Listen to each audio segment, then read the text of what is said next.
본 방송에서 제공하는 투자 정보는 투자 판단에 대한 조언입니다.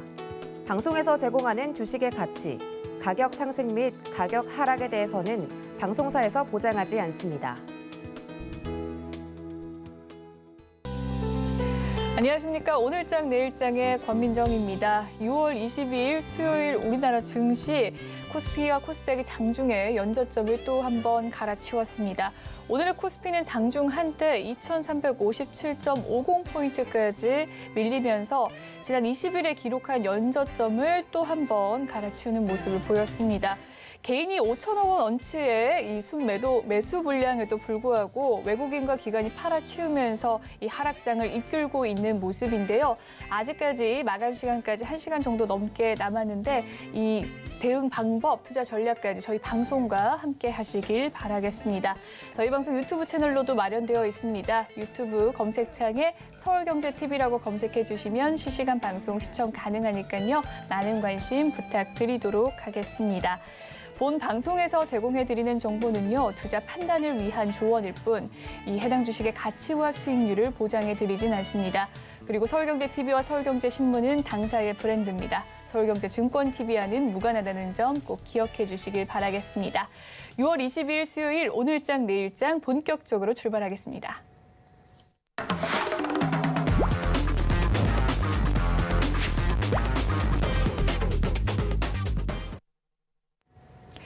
이 시각 보도본부 시간입니다. 문다혜 기자 나왔습니다. 어서 오세요. 안녕하세요. 네, 그러면 어떤 모습으로 오늘 어떤 헤드라인 들고 오셨을지 화면으로 만나보시죠.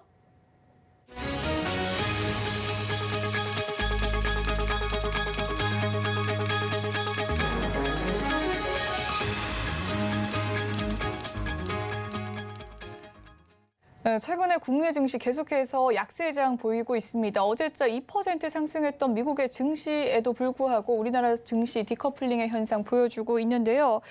계속해서 우리나라 증시가 좀 약세 흐름으로 이어가자 상장사들이 자사주 매입에 나서고 있습니다. 왜 그런 거죠? 네, 한국거래소에 따르면요. 올 들어 유가 증권 시장과 그리고 코스닥 시장에서 자기 주식을 취득하거나 또는 자기 주식을 취득을 통한 신탁 계약 체결 결정을 공시한 상장사는 어제까지 모두 252곳으로 집계가 됐습니다.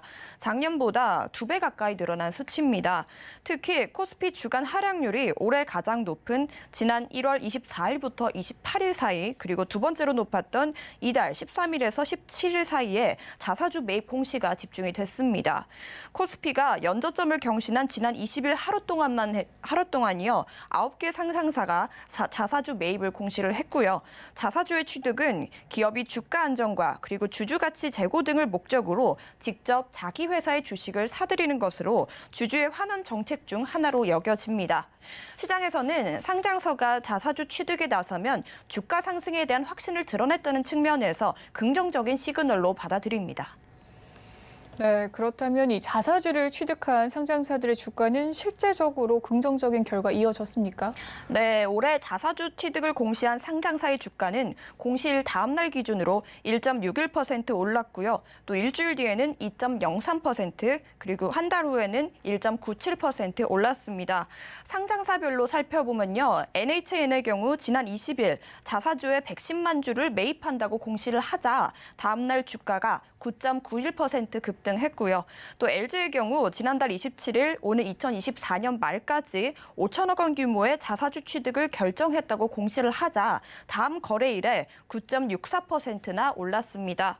이에 대해 유한타증권은 시장의 매수 주체가 부족한 상황에 기업 스스로가 수급 주체로 부각되고 있다면서 현 상황에서 자사주 매입을 선택한 기업에 대한 매력도가 증가하고 있다 이렇게 판단을 했고요. 또 키움증권의 경우 현재 시장뿐만 아니라 개별의 주식 거래량도 줄어서 기업들의 자사주 매입의 유동성 효과가 기존보다 커졌다고 설명했습니다. 다만 전문가들은 자사주의 취득이 주주의 환원 효과로 이어지려면 이후 소각까지 이어져야 된다고 강조하고 있습니다. 소각까지 해야 유통 주식조의 감소에 따른 주당 순이익 개선이나 그리고 또 순자산 감소에 따른 자기 자본 이익률 개선이 나타나는 만큼 단순히 매입만으로는 한계가 있다는 겁니다. 그런데 자사주를 취득 후 처분하면 주주의 환원 효과를 기대하기 어렵게 되는 점도 있습니다. 재무적 관점에서 자기 주식 취득은 주주 환원을 위한 수단으로 해석이 되지만 이는 취득한 자기 주식이 처분되지 않는 것을 전제한 것이고 상장사가 자기 주식을 매입 후 처분하면 유통하는 주식수가 늘어나면서 주주가 기대한 환원 효과도 감소한다는 겁니다. 네, 이번에는 다음 소식으로 넘어가 보도록 하겠습니다. 시티은행의 사업 철수에 따라서 신용대출 대환을 두고 은행권 쟁탈전이 치열한 모습이라고 합니다. 어떤 모습인가요? 네, 한국시티은행이 국내 소비자 금융 사업 철수를 선포함에 따라서 다음 달 8조 원 규모의 신용대출에 대한 대환이 시작됩니다.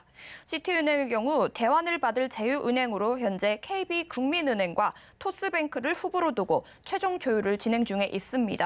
당초 시티은행은요, 이번 주 초까지 계약을 마무리 지을 계획이었는데 최근 미국 연준의 가파른 금리 인상 기조가 막판 변수로 작용하면서 시기가 늦어지고 있습니다.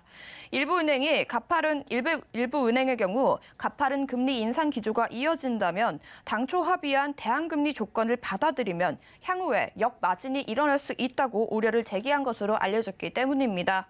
이 때문에 합의 절차가 예상보다 길어지고 있는 상황인데요. 하지만 다음 달부터 대환이 본격화돼야 하는 만큼 이달 중으로 계약이 마무리될 것으로 보입니다. 네, 시티은행 신용대출 대환을 두고 은행들이 갖는 속내가 다 다를 것 같습니다. 속내는 무엇인가요? 네, 앞서 금융당국은 오는 7월부터 시티은행의 신용대출 고객이 다른 금융사의 대출로 갈아타기를 원할 경우 가계대출 규제에서 예외 적용을 받을 수 있게 한다고 밝혔기 때문입니다. 이에 은행권들이 고신용자 위주로 구성된 시티은행의 대출 자산을 끌어오고자 경쟁에 나선 겁니다. 지난 3월 말 기준으로요, 현재 시티은행의 개인 신용대출 잔액은 8조 409억 원입니다. 기존 시티은행 신용대출 고객은요, 제휴은행에서의 대환을 선택할 경우 우대금리 혜택 등의 편의를 받을 수 있게 됩니다. 또 구체적으로 토스뱅크의 경우 계약이 최종 성사될 경우 시티은행 대환 고객에 0.3%포인트의 우대금리를 제공한다고 밝혔고요. 또 시티은행과의 비대면 대환대출 서비스를 구축하고 또 5년간은 시티은행과 동일 조건으로 대출 만기를 연장할 수 있도록 할 계획입니다. 네, 이번에는 치킨 업계로 넘어가 보도록 하겠습니다. 치킨 프랜차이즈 BBQ, 이 윤홍근 회장 갑질을 제보한 가맹점주 소송이 진행 중이라고 합니다. 항소심 결과는 어떻게 나왔습니까? 네, BBQ가 윤홍근 회장으로부터 폭언과 그리고 욕설, 갑질을 당했다는 가맹점주의 허위 제보 때문에 명예를 훼손당했다면서 손해배상 소송을 냈는데 1심에 이어서 항소심에서도 패소했습니다. 서울고법 민사 13부는 BBQ와 윤홍근 회장이 옛 가맹점주 A씨와 그리고 가맹점 직원 B씨를 상대로 낸 소송을 최근 1심과 마찬가지로 원고 패소로 판결했습니다. A씨는 2017년 11월 한 방송사에 윤홍근 회장으로부터 폭언과 욕설 등 갑질을 당했다고 제보를 했고요. 이 방송사가 윤 회장이 갑자기 매장을 방문해서 막무가내로 주방까지 밀고 들어오더니 위험하다고 제지하는 직원에게 가맹점을 폐점시키겠다고 욕설과 폭언을 퍼부었다고 보도를 했는데요. 매장의 당시 기사에는 매장을 방문했던 손님의 인터뷰도 등장을 했습니다. 이에 윤홍근 회장은 A씨의 고소로 수사를 받았으나 2018년 검찰은 업무방해와 그리고 가맹사업법 위반 등의 혐의가 없다고 판단을 했고요. 이에 BBQ와 윤홍근 회장이 명예를 훼손당했다면서 2018년 2월 A씨와 B씨 그리고 인터뷰에 나섰던 A씨의 지인을 상대로 총 13억 원에 해당하는 손해배상금과 청구하는 소송을 냈습니다. 이 자리에서 윤홍근 회장은 매장에서 폭언과 욕설을 하지 않았다고도 주장했습니다. 네, 이 명예훼손에 대한 재판부의 판단은 어땠습니까? 네, 당시 1심 재판부는요, A씨의 제보 내용이 허위 사실에 해당한다고 단정하기 어렵다고 판단을 했습니다. 1심은 A씨가 주장하는 윤홍근 회장의 발언이 내용이 구체적인 점, 그리고 A씨는 윤홍근 회장의 사과를 일관되게 요구한 반면에 BBQ의 임원들은 A씨의 주장을 반박하지 못한 채 화를 누그러뜨리려고 사건을 무마하려는 태도를 보인 점 등을 고려하면 윤홍근 회장이 가맹점 직원에게 욕설이나 폭언 등 혹은 이에 준하는 험한 말을 했다고 충분히 인정할 수 있다고 봤습니다. 이에 BBQ와 윤 회장이 1심에 불복해 항소를 진행을 했고요. 결과는 달라지지 않았습니다. 항소심 재판부는요, 1심 재판 판단을 그대로 유지하면서 A씨의 지인의 허위 인터뷰에 대해서 그 자체로 원고들의 명예훼손과 인과관계가 있는 불법 행위라고 보기는 어렵다고 판단을 했습니다. 다만 A씨와 B씨가 BBQ의 가맹사업법 위반으로 피해를 봤다면서 BBQ의 윤홍근 회장을 상대로 낸 맞소송 역시 1심과 2심 모두 기각됐습니다. 네, 자사주 매입 소식부터 이 BBQ 회장의 갑질 소식까지 지금까지 문다혜 기자와 함께 이야기 나눠봤습니다. 말씀 잘 들었습니다. 고맙습니다. 네, 이번에는 이 시각 시황 브리핑 해드리는 시간이죠. 김혜연 캐스터가 준비하고 있습니다. 안녕하십니까. 캐스터 김혜연입니다. 네, 하루 만에 다시 하락 전환에 나서는 우리 양대 시장입니다. 다른 아시아 주요국들의 증시와 비교해서 보더라도 더 부진한 모습이 나타나고 있는데요. 그래도 호재성 뉴스가 나오고는 있습니다. 국채금리의 하락이라든지 농산물 가격의 내림세, 또 미국의 대중 보복관세 인하 등의 이야기도 상존을 하고 있지만 오후장 들어서 양대 시장은 낙폭을 더욱더 확대해 나가고 있습니다. 네, 그럼 자세한 코스피 지수부터 살펴보도록 하겠습니다. 네, 코스피 지수가 하락 전환 이후에는 낙폭을 더욱더 키워나가고 있습니다. 2,400포인트 다시 한번 내어주는 모습이고요. 오늘 시가총액 상위 종목단에서도 셀트리온이 홀로 빨간불을 켜내고 있습니다. 이어서 코스닥 지수도 확인해 보시죠. 네, 코스닥 지수도 마찬가지로 오후장에 힘이 더 빠지고 있죠. 현재 3% 가까운 낙폭을 보이고 있고요. 오늘 코스닥 시장에서는 원숭이 도창 관련한 종목들이 오름세를 보이고 있고 영상 콘텐츠나 메타버스 관련주들은 하락세를 보이고 있습니다. 이어서 수급도 확인해 보시죠. 외국인이 4거래일 연속 매도세를 보이고 있습니다. 기관도 4거래일 만에 매도 전환에 나서는 모습이죠. 매도폭도 장중에 계속해서 확대를 해 나가고 있고요. 이어서 코스닥의 수급도 확인해 보겠습니다. 네, 외국인과 기관이 하루 만에 양 매도로 전환을 한 모습입니다. 기관이 723억 원 매도세 보여지고 있고요. 외국인도 장중에 매도폭 계속해서 확대해 나가고 있습니다. 이어서 오늘장 상승하는 업종 테마도 살펴보겠습니다. 네, 원숭이 도창 관련주들이 오름세를 보이고 있습니다. 원숭이 도창 그래도 국내에는 발생 사례가 없었는데요. 의심자 2명 중 1명이 양성 판정을 받게 되었습니다. 이 같은 소식에 관련주들이 장 초반 강한 모습을 보였었죠. 방역당국도 해외 입국자의 검역 관리 강화와 또 원숭이 도창용 항바이러스제 조속 도입을 지시했습니다. 현재 원숭이 도창에 대한 상용화된 치료제가 없기 때문에 치료는 대증 치료를 진행할 것이라는 이야기가 나오고 있습니다. HK이노엔 10% 급등 보여지고 있죠. 미코바이오메드도 27%대 급등세, 녹십자 MS도 현재 20% 가까운 상승폭을 보이고 있습니다. 네, 이어서 하락하는 업종 테마도 살펴보겠습니다. 네, 우주항공 관련주들이 하루 만에 하락 전환에 나서는 모습입니다. 전일 다양한 매체들을 통해서 누리호 발사 소식 전해 들으셨을 텐데요. 누리호가 성공적으로 나로 우주센터를 이륙하고 또 정상 비행 이후에는 700km 궤도에 인공위성을 안착시켰다라고 합니다. 이제 대한민국 세계에서 7번째로 1톤 이상 규모의 인공위성을 자력으로 우주에 쏘아 올린 국가가 됐습니다. 네, 다만 관련주도 오늘 차익 실현 매물들이 쏟아지고 있죠. 발사 재도전을 앞두고 기대 심리에 올랐던 주가가 조정을 보이고 있습니다. 하지만 장기적으로는 긍정적인 흐름이 이어질 수 있다는 이야기도 나오고는 있습니다. AP 위성 현재 20%대 낙폭 보여지고 있고요. 비츠로테크도 13%, 제노코도 현재 12%가 넘는 낙폭을 보이고 있습니다. 네, 이어서 증시 탑10 확인해 보겠습니다. 네, 삼성전자와 SK하이닉스 같은 주요 기업들의 실적이 줄줄이 부진할 것이란 전망들 나오고 있는 상황이죠. 하락세를 보이고 있고요. 네이버와 카카오가 과기부 장관과 함께 만나는 자리에서 과기부 장관이 플랫폼 자율 규제를 추진한다라고 이야기를 했죠. 다만 주가는 함께 가지 못하고 있는 모습이고요. 이어서 서울경제가 뽑은 특징주도 확인해 보시죠. 네, 현대사료 액면 분할로 거래 재개 첫날인 오늘 상한가를 진입하는 모습 보여지고 있고요. 반면 LG전자는 증권가의 2분기 실적 부진 전망에 주가 하락세 보여지고 있습니다. 인플레이션에 대한 우려 때문이라고 하고요. 알로이스는 여러 인터넷 회선에서 교차 사용하는 등 기술적 우위의 힘을 받고 또 1분기 실적이 개선이 됐고 또 하반기에도 이러한 실적 개선세가 이어질 것이란 전망이 나오면서 오늘 오름세를 보이고 있습니다. 네, 그럼 먼저 셀트리온부터 살펴보도록 하겠습니다. 네, 셀트리온이 2거래일 연속 상승세를 이어나가주고 있죠. 기관도 현재 7거래일 연속 매수세를 보이고 있는데요. 오리지널 바이오 의약품들의 특허가 잇따라 만료가 되게 되면서 바이오 시밀러 강자인 한국 기업들에게 큰 기회가 될 수 있다는 이야기가 나오면서 힘을 받고 있습니다. 현재 2.27% 오름세 보여지고 있고요. 15만 7,500원에서 거래가 되고 있습니다. 네, 두 번째 종목은 아모레퍼시픽이 있습니다.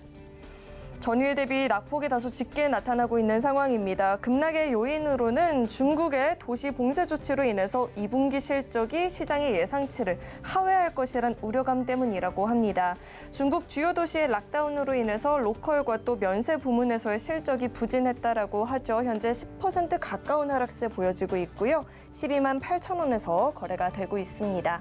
네, 마지막으로 삼성중공업 살펴보도록 하겠습니다. 네, 삼성중공업이 3조 3천억 원이 넘는 규모의 수주 계약을 하게 됐습니다. 조선업 사상 최대 규모의 선박 수주 계약인데요. 지난해 3월 스스로 세웠던 최대 규모를 다시 한번 뛰어넘게 되면서 오늘 장에서 강한 모습이 보여지고 있습니다. 현재 1%대 오름세 보여지고 있는 상황입니다. 5,600원대에서 거래가 되고 있고요. 지금까지 증시톱10 확인해 봤습니다.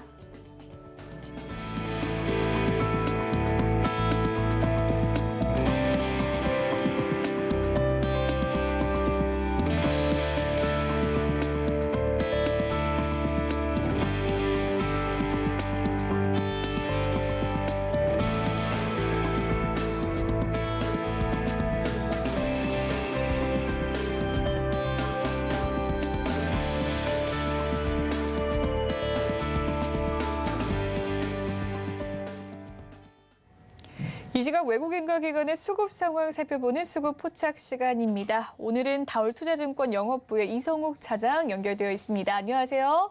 네, 안녕하십니까? 네, 수급 상황 보고 왔습니다. 종목별 흐름은 어떻습니까? 우선 종목별로 봤을 때도 비싼 종목이 좀 많은 현재 상황이라고 좀 볼 수 있겠고요. 우선 첫 번째로 좀 특징적인 사항이 오늘 원숭이 두창 의심 환자와 관련해서 이 관련주들의 매수세가 좀 많이 몰려주고 있는데, 대표적으로 이제 HK 이노엔의 이 기관 쪽에서의 매수세가 크게 좀 몰려주고 있습니다. 우선 원숭이 두창 의심 환자가 발생했다는 얘기가 나왔죠. 어제 조건 신고되면서 집단 검사에 대한 부분에서 진행 중이라고 볼 수 있겠는데, 우선 이 부분 같은 경우는 잘 해결돼야겠죠. 지금 하지만 이제 주가적인 측면에서는 관련주들의 상승세는 눈에 띄게 나타난다라고 좀 볼 수 있겠는데, 우선 공항이나 이런 쪽에서의 해외 입국제에 대한 검역 관리를 1차적으로 강화하고, 중요한 부분은 이거죠. 추가 발생이 됐을 때 이 현재 확보하고 있는 백신과 치료제가 보급될 수 있도록 많이 준비를 하겠다. 그리고 이 3세대 백신과 원숭이 두창용 항바이러스제 도입을 조속히 추진하겠다라고 좀 얘기하면서, 이 HK 이노엔 같은 경우에는 2009년이죠. 이 천연두 백신을 개발했는데, 생물 테러나 이 공중 버거닉의 대응을 목적으로 국내에서 승인됐습니다. 그러기 때문에 최대 수혜주로 좀 평가를 받기 때문에 이 기관 쪽에서도 강하게 좀 매수하는 걸로 판단되고 있고요. 그다음에 이제 두 번째 특징적인 게 바로 현대일렉트릭을 볼 수 있겠는데요.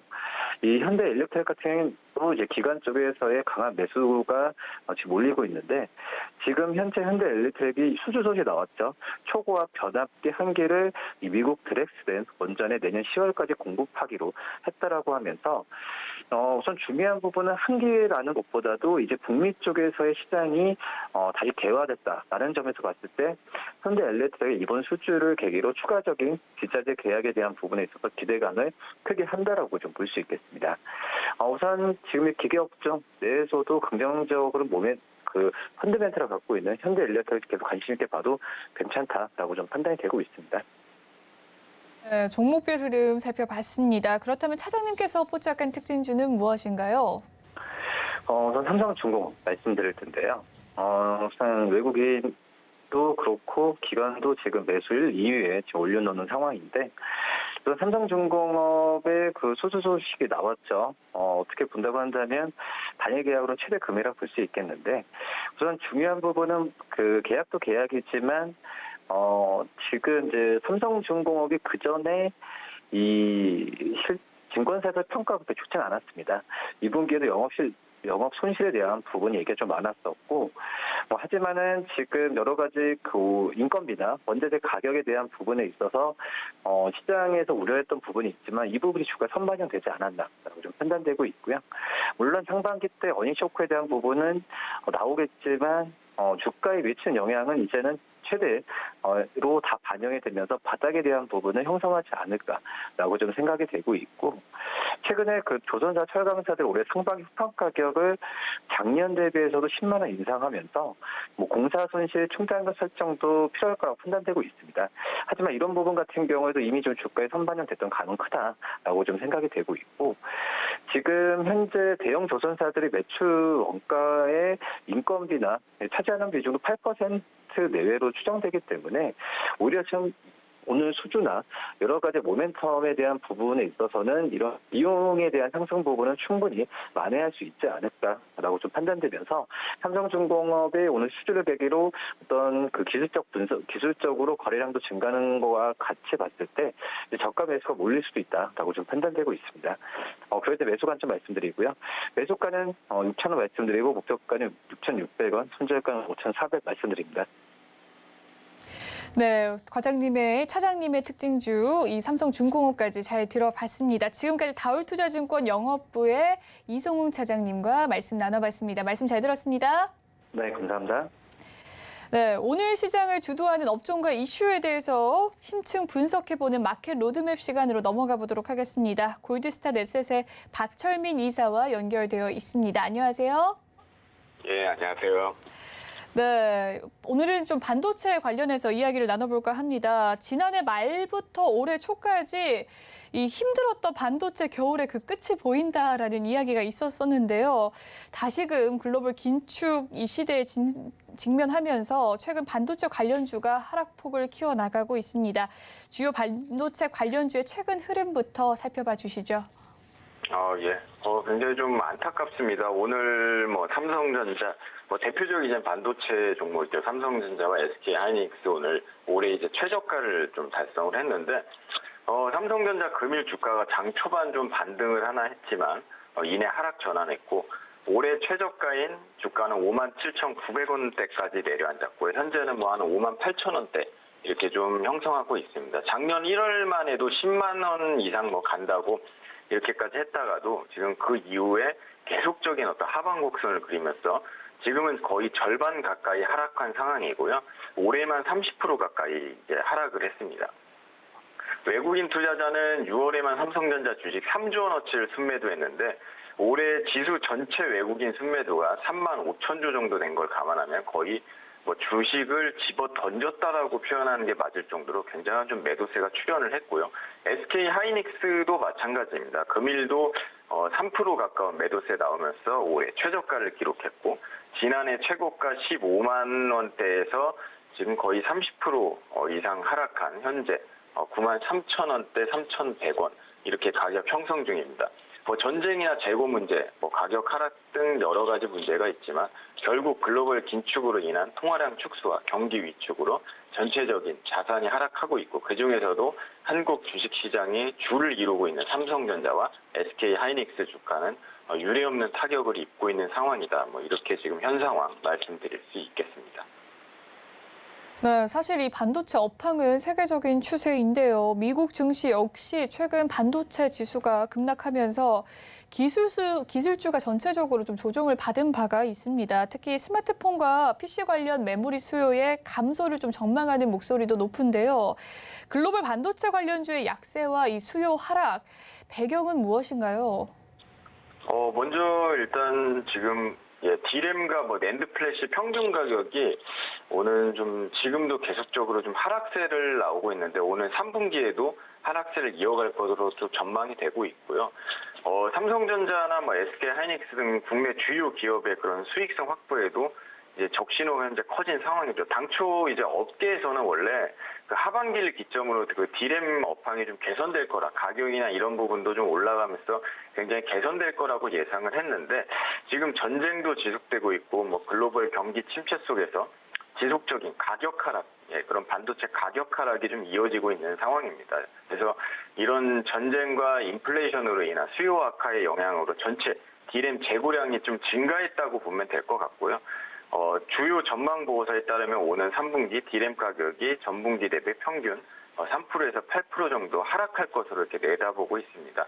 그러니까 항목별로는 뭐 PC용 D램 가격도 한 3%에서 8% 하락할 걸로 예상되고, 그리고 이제 서버용 D램도 좀 지금 재고 물량이 계속적으로 쌓이고 있기 때문에 좀 더 이렇게 하락할 것으로 예상을 하고 있습니다. 그래서 재고 물량이 계속 늘어나고 있는데, 그러니까 물건이 좀 더 안 팔려서 계속 쌓이고 있는데, 그렇다고 해서 뭐 이런 어떤 공급을 현재 줄이고 있는 상황도 아니고요.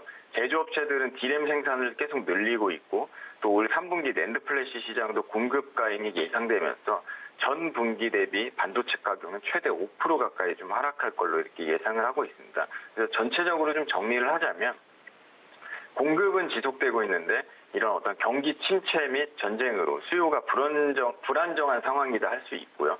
그런 수요 공급 법칙에 따라서 이런 반도체 가격까지 하락하면서 수익성이 악화된다는 어떤 문제점이 반영이 되었고, 이런 반영된 주가가 계속적으로 약세로 좀 진행되고 있는 상황이다. 현재 이런 전체적인 이런 어떤 악재가 진행이 되고, 이게 3분기까지 4분기까지도 하반기도 좀 이어질 수 있다. 이렇게 좀 부정적인 어떤 전망이 나오고 있다는 점 이렇게 말씀드릴 수 있겠습니다.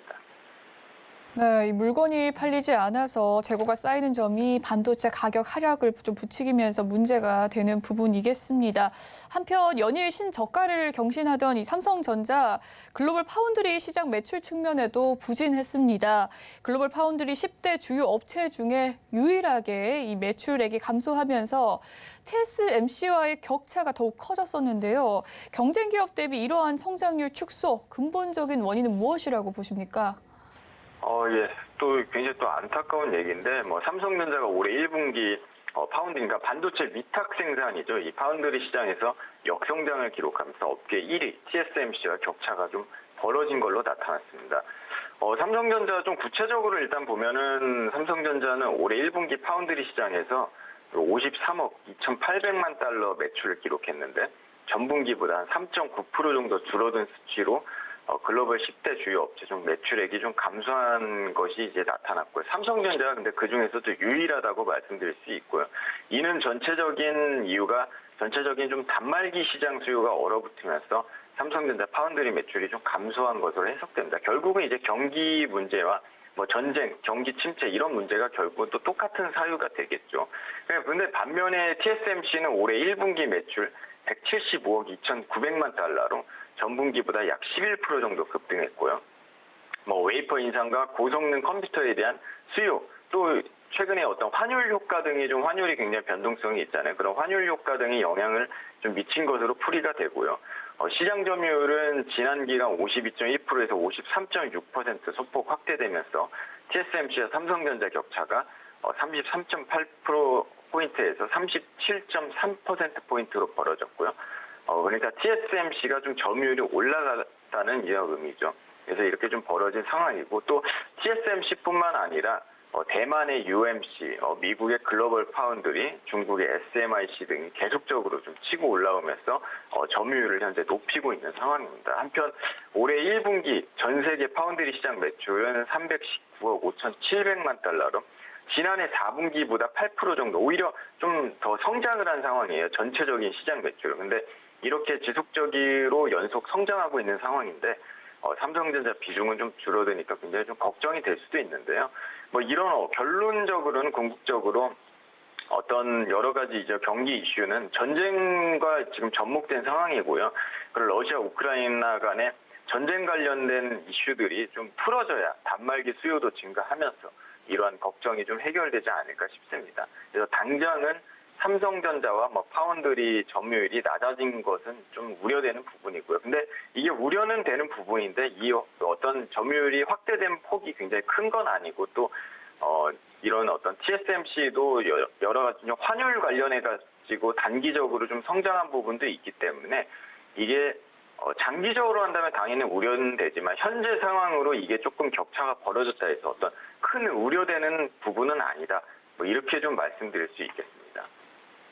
네, 이 현재 좀 삼성전자가 전쟁과 환율, 단말기 수요 이슈 문제가 좀 난제로 작용을 한다라고 이야기를 해주셨고요.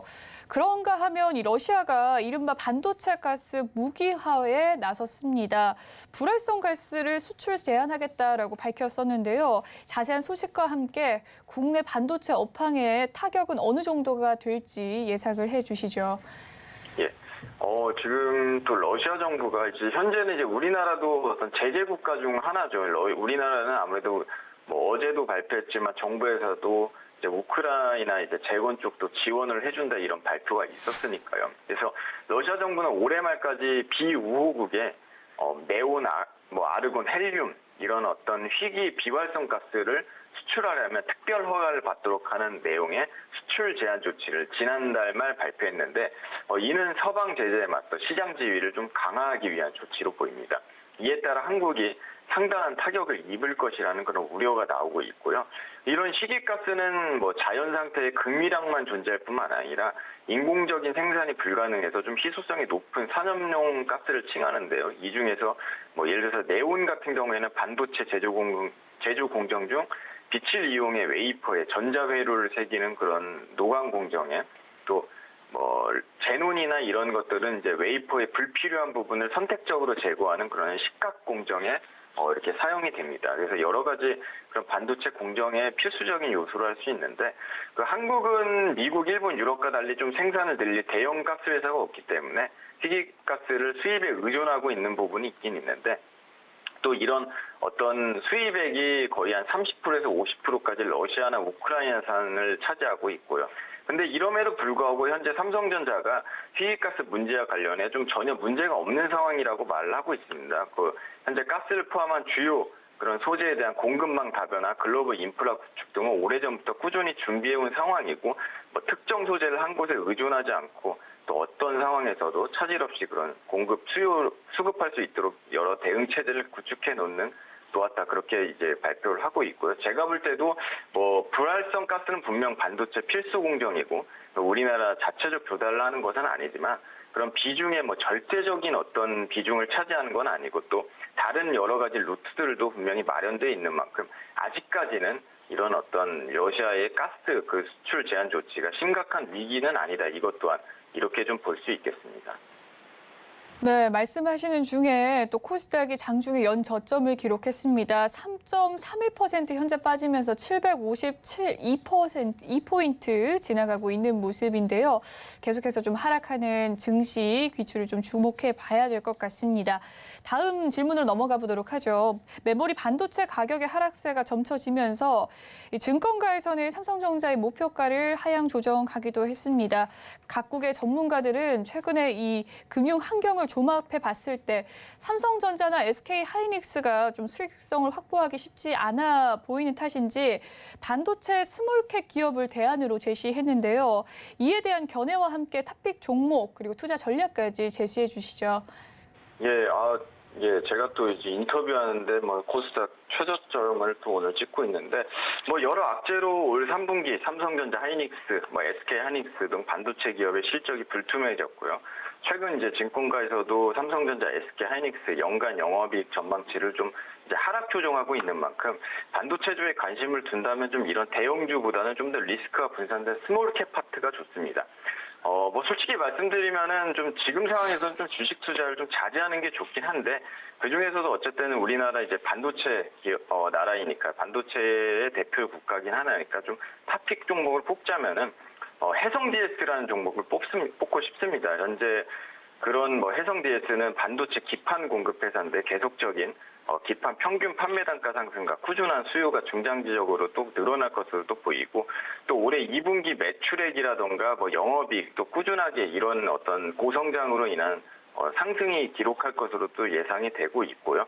또 4분기 생산 시설 확대로 인한 물량 성장이 실적 확대 또 기여할 것으로 보이고 또 해성 DS는 메모리뿐만 아니라 현재 자동차용 기판, 차량용과 시스템 이런 영역 모두 전체적인 수혜를 입을 수 있다는 종목이기 때문에 좀 리스크가 현재 좀 분산되어 있는 어떤 기업 중 하나이다. 또 현재 글로벌 긴축으로 인한 지수 하락기 조정 구간에 한 5만 원대 담아간다면 충분히 한 7만 원 구간 좀 무난히 중장기적으로 좀 수익 달성 가능하지 않을까. 좀 이렇게 해서 현재 해성 DS 탑픽 종목으로 뽑아봤습니다. 네, 오늘 전문가님의 탑픽 종목은 해성 DS였고요. 5만 원대에 매수를 좀 담아가 보면 7만 원대에 매도하면 좋다라고 이야기를 해주셨습니다. 지금까지 골드스타 넷셋의 박철민 이사와 함께 이야기 나눠봤습니다. 말씀 잘 들었습니다. 예, 감사합니다.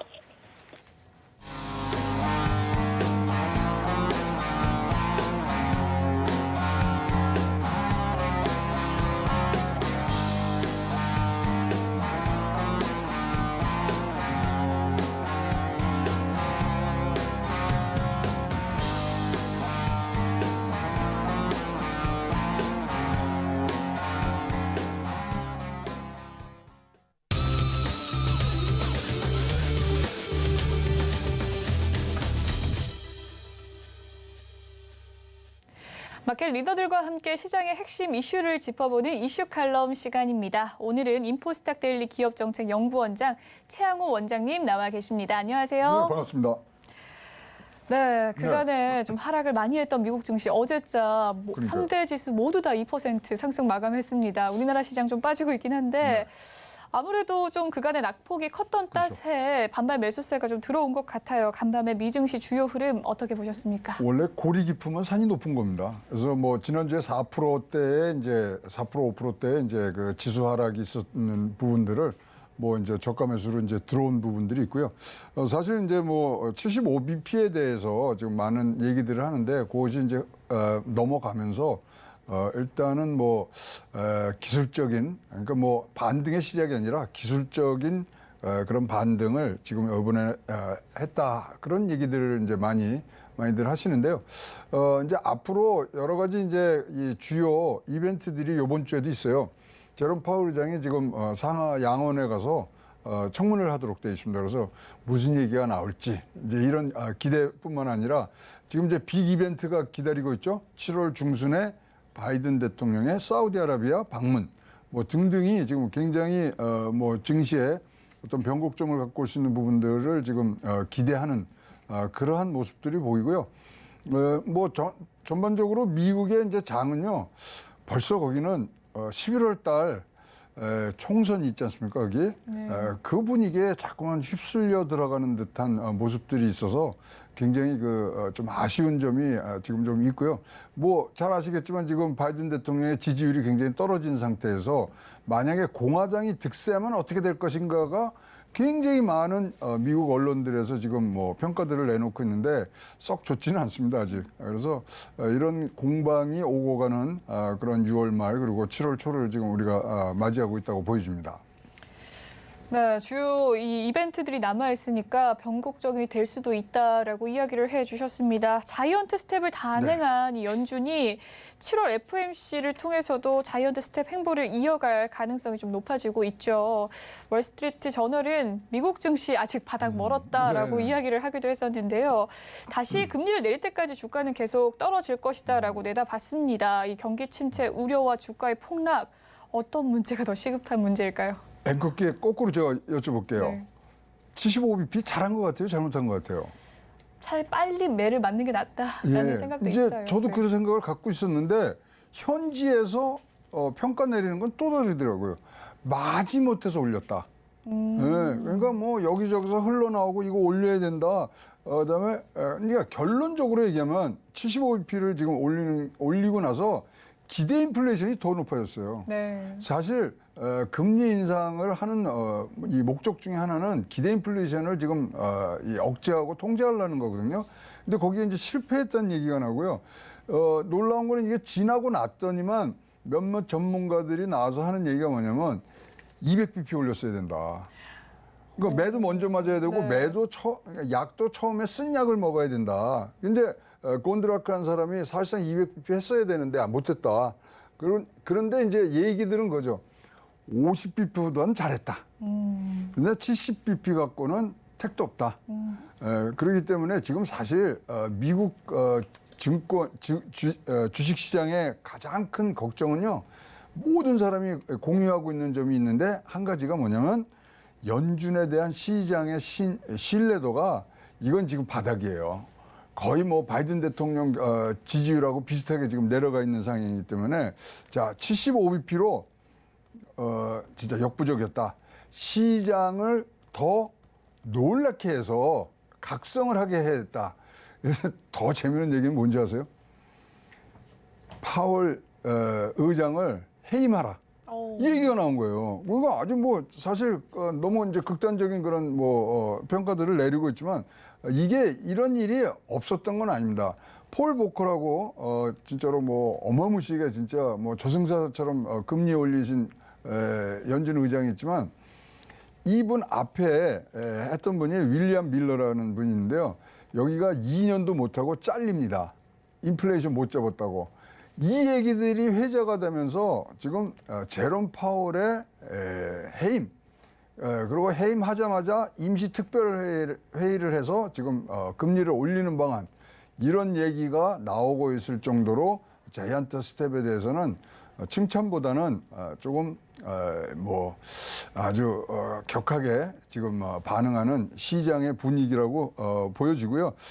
지금은 어쨌든 간에 빠르게 잡아야 된다는 것은 다 공감대를 지금 형성하고 있는 부분이라서 아까 모두에 말씀드렸습니다만 이제 내일 모레에서 상하 양원에서 제롬 파월이 또 이제 국회의원들이 얼마나 청문회에서 또 이제 뭐 호되게 또 이 부분에 대해서 질타를 하겠습니다만은 이 부분은 분명히 시장에서 이 청문회를 통해서 반응은 한번 할 것 같고요. 그렇다면 이제 이런 것들은 주가에 바로 연결될 수 있는 부분들이 있습니다. 그럼 아까 이제 말씀하신 계속 떨어질 거냐?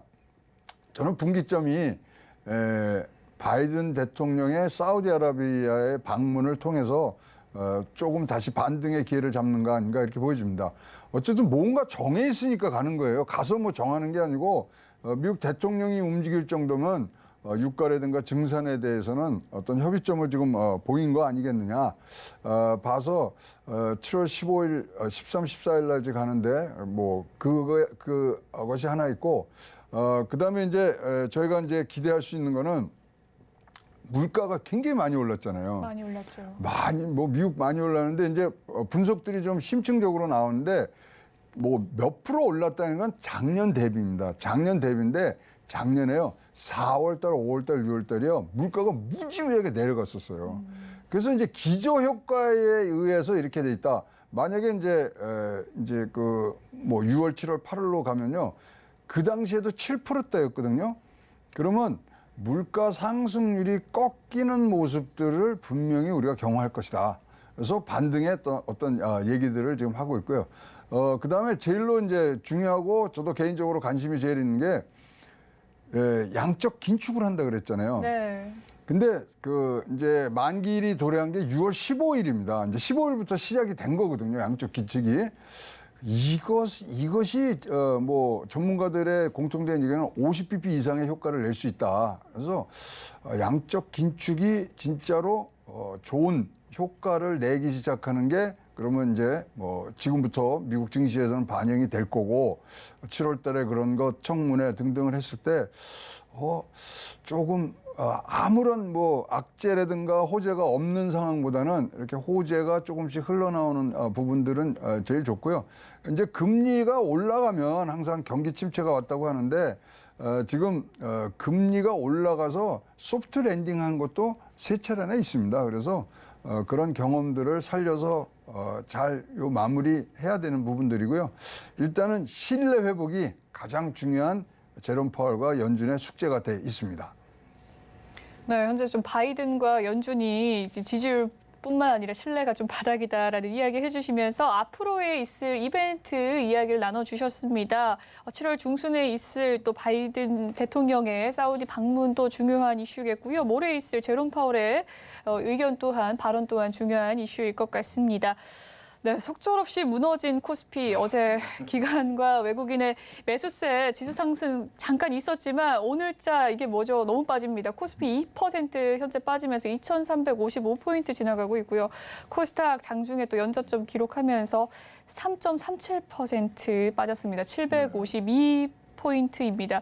이 패닉 언제쯤 빠져나올 수 있을까요? 일면 뭐 저는 본질적으로 이제 낙관론자인데 저러면 저점 바닥을 다지는 지금 작업이 아닐까도 싶어요.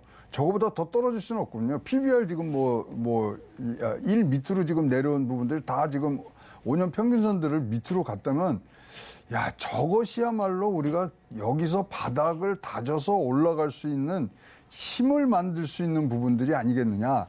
근데 우리나라 경제에 가장 중요한 영향을 미치는 하나만 꼽으라면요, 유가거든요. 근데 유가의 안정적인 그런 어떤 흐름을 갖고 올 수 있는 이벤트가 다음 달에 있고요. 그다음에 이제 우리나라 사실 2분기 실적은 이제 뭐 우크라이나 사태 때문에 조금 나쁠 수도 있습니다만은 3분기 지금 좋아진다는 이제 모습들을 지금 갖고 있기 때문에 자, 저는 거꾸로 이것이 저점이었으면 좋겠다. 저점에서 바닥을 치고 올라갈 수 있는 진짜 토대를 잘 만드는, 그걸로 만들어가는 그런 시장으로 변모를 했으면 좋겠다는 그런 희망들을 지금 갖고 있습니다만은 어쨌거나 우리도 상승하기 위해서는 유가 하락 분명히 봐야 되고요. 두 번째, 지금 인플레 정점을 한 번은 찍어줘야 됩니다. 그리고 2분기 실적이 좀 방어를 해주는 3박자를 갖춘다면 지금 뭐 분명히 패닉장입니다만은 바닥을 다지면 더 우리의 전화위복의 계기가 되지 않겠냐 이렇게 보여지고요. 요번에 증시 한국장이나 미국장이나 똑같습니다만은 전례없이 2차 세계대전 이후에 가장 빠르게 오르고 가장 빠르게 내리는 장이거든요. 그래서 지금은 이러한 뭐 V자 반등까지는 우리가 기대를 안 합니다만은 바닥은 한번 형성하는 과정이 요번에 일어났으면 하는 개인적 희망을 갖고 있습니다. 네, 현재 우리나라 지수 좀 많이 빠지고 있는데 바닥 다지기가 아닐까라고 이야기를 해주셨습니다. 하지만 엊그제 또 미국이 휴작을 했었고 그 사이 동안 저희는 좀 빠졌었거든요. 네, 그렇죠. 어제는 미국이 또 상승을 했고 오늘자 우리나라 더 빠지는 모습인데 왜 미국 증시보다 우리나라 증시가 좀 이렇게 더 빠지는 이유가 뭘까요? 아니, 그러니까 지금 미국의 긴축 이 기조를 오롯이 받아낼 수 있는 나라는 세계에 없습니다. 그다음에 특히 우리나라는 특히 무역으로 많이 우리 경제의 틀을 짜고 있는 나라이기 때문에 뭐 지금 이렇게 금리 올리는 부분들에 있어서 달러 강세로 가는 부분 이거를 견뎌낼 수 있느냐? 뭐 대만처럼 우리가 외환보유가 뭐 넉넉한 거냐? 뭐 등등 여러 가지를 따져볼 때 지금 미국보다 조금 더 우리가 타격이 더 클 수밖에 없는 상황이 되고요. 어쨌거나 우리나라 또 산업 구조상으로 뭐 중간재라든가 이런 걸 수입해서 다시 팔아내는 부분, 그다음에 이럴 때 사실 도움 주는 게 중국이 확 살아나면 좋은데 중국조차도 주저앉아 있는 부분, 이런 것들이 복합적으로 지금 나오고 있는 상황이라서요. 하여튼 뭐 다시 말씀드렸습니다만 저점 형성을 위한 우리들의 노력이 지금 필요할 때가 아닌가 싶습니다. 네, 이번에는 삼성전자에 대한 이야기도 한번 해보도록 하겠습니다. 현재가 삼성전자 58,100원, 장중에 58,000원까지 좀 빠지기도 했었고요. 네, 외국인의 매도세로 5만전자로 주저앉았습니다. 네, 증권가 역시 삼성전자 목표가 하향하고 있고 또 글로벌 1위 업체인 TSMC와의 격차가 계속해서 커지고 있는 상황입니다. 삼성전자 대응 전략까지 좀 제시를 해주시죠. 이거는 진짜 뭐 신의 계시를 받지 않는 한 우리가 알 수 없는 부분인데, 자, 몇 가지 이제 확인된 얘기만 뭐 우리가 조합을 해보면, 자, 이재용 부회장이 유럽 출장을 갔다 오면서 첫 번째 성명이 뭐냐면 첫째도 기술이요, 둘째도 기술이요, 셋째도 기술이라는데, 자, 그것이 뭐 진짜 뭐 글씨를 썼으면 잉크도 마르기 전에 3나노 안 됩니다 튀어나왔고요. 자, 오자마자 뭐랬냐면 전략회의, 글로벌 전략회의하고 사장단 회의를 하면서 지금 다 다지고 있는 상황인데 왜 이 얘기가 툭 튀어나왔지? 이것도 지금 이해하기 좀 어려운 부분들이 있습니다만은 자, 일단은 근본적으로 삼성전자라는 기업의 주가는 우리나라 전체 주식시장을 대표하는 지수라고 보시면 돼요. 그래서 달러 강세에 의한 여러 가지 거시 지표가 가장 많이 영향을 주는 데가 삼성전자이기 때문에 그 부분들이 빠져나온다면은 어쨌든 간에 21일 날 글로벌 전략 회의를 하고 그다음에 사장단 회의를 하고 8시간씩 하면서 250명이나 모아놓고 했다면 뭔가는 지금 나와야 되는 기대감들도 사실 같이 지금 나와 있는 부분이고요. 3나노 부분에 대해서는 진짜 이거는 확인을 좀 해봐야 되는 부분들이 있습니다. 그래서 아까 앵커도 소개를 해주셨지 지금 파운드리에서 매출액이 지금 3.9%가 빠진단 말입니다. 다른 데는 다 11%씩 올라가는데 그래서 자 여기에 어떤 변화가 나올 것인가. 진짜로 지금 뭐 인적인 이동은 지금 다 끝난 상태에서 새로 된 임원이라든가 새로운 보직을 받은 임원들이 이제 성과를 내야 되는 부분들이 있기 때문에 자 진짜 제로베이스를 한다면 출발선에서 다시 시작한다는 마음으로 하는데 자 우리가 기대하는 뉴스가 나올 거냐 이거죠. M&A라든가 주주 친화적인 그런 정책들이 나와서 한번 받쳐줄 것인가, 금리 인상기에 이걸 해야 되는가 등등이 지금 혼합적으로 나오고 있는 부분들인데 일단 반도체의 주가의 가장 큰 흔들림은 업황이거든요. 그래서 업황이 좀 나빠진다는 부분들이 있는데 다행히 오늘 그러니까 오늘 새벽에 필라델피아 반도체 지수는 지금 뭐 상승 마감을 했기 때문에 그쪽에서 불러오는 훈풍을 타고서 어떻게 변화될지는 좀 보셔야 되고요. 58,100원 그냥 쉽게 말씀드리면 해도 너무한 숫자긴 합니다. 네, 여기까지 말씀 듣도록 하겠습니다. 지금까지 인포스탁 데일리 최영호 원장님과 함께했습니다. 말씀 잘 들었습니다. 본 방송에서 제공해드리는 정보는 투자 판단을 위한 조언일 뿐 해당 주식의 가치와 수익률을 보장해드리진 않습니다. 그리고 서울경제TV와 서울경제신문은 당사의 브랜드입니다. 서울경제증권TV와는 무관하다는 점 꼭 기억해 주시길 바라겠습니다. 네, 오늘 준비한 내용은 여기까지입니다. 잠시 후 마감 임박 60분의 승부도 이어서 계속될 예정이니까요. 투자 기회 얻어가시길 바라겠습니다. 저는 내일 낮 2시에 다시 찾아뵙도록 하겠습니다. 시청해주신 여러분 고맙습니다.